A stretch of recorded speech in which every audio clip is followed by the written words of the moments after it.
My name is Nate the Biased User, and right now I'm going to be reviewing the new King Gizzard and the Lizard Wizard album, Ice, Death, Planets, Lungs, Mushrooms, and Lava. That's all of them.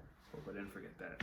At this point, nobody should be surprised when King Gizzard drops a record months after their previous, even if the album before was a double album.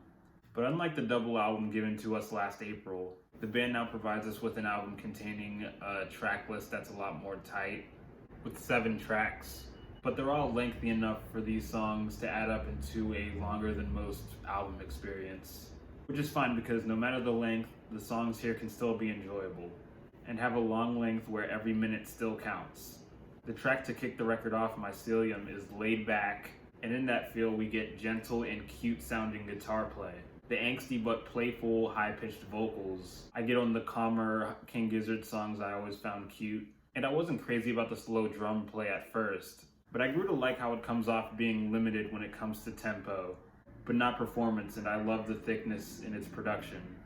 Ice 5 was a follow-up that was still chill in production, but its jazz and funk influences created a bit of a thrill, with the scattered but always beating drums, and there was a point of progression in the track, having the presence of repeating group vocals that had me surrounded, and the high-pitched oily string riffs backing it up was on fire.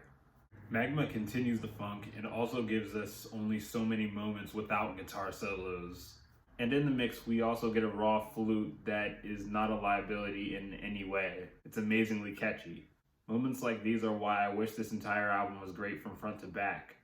But starting on Lava, I begin my exposure to the underwhelming parts of the record. This track had a noticeable post-rock influence, with its progression and foggy atmosphere throughout. And in the foggy sounds, we get foreign drums that are panned and layered in a way where it sounds amazingly real. But the foggy production also results in softness that's too soft.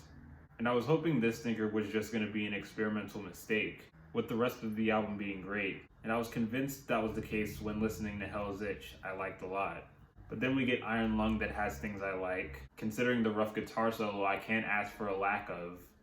But the spy movie-esque drums are too cliche in the world of jazz rock, which wasn't something I could look past.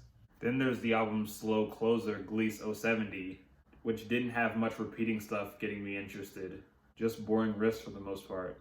So considering the L's the album took on the back end, I can't say this was my favorite King Gizzard record of this year, even if this one seems more stylistically cohesive and ambitious. But at least the longer tracks on this album didn't miss. I'm gonna give this album a 7.3.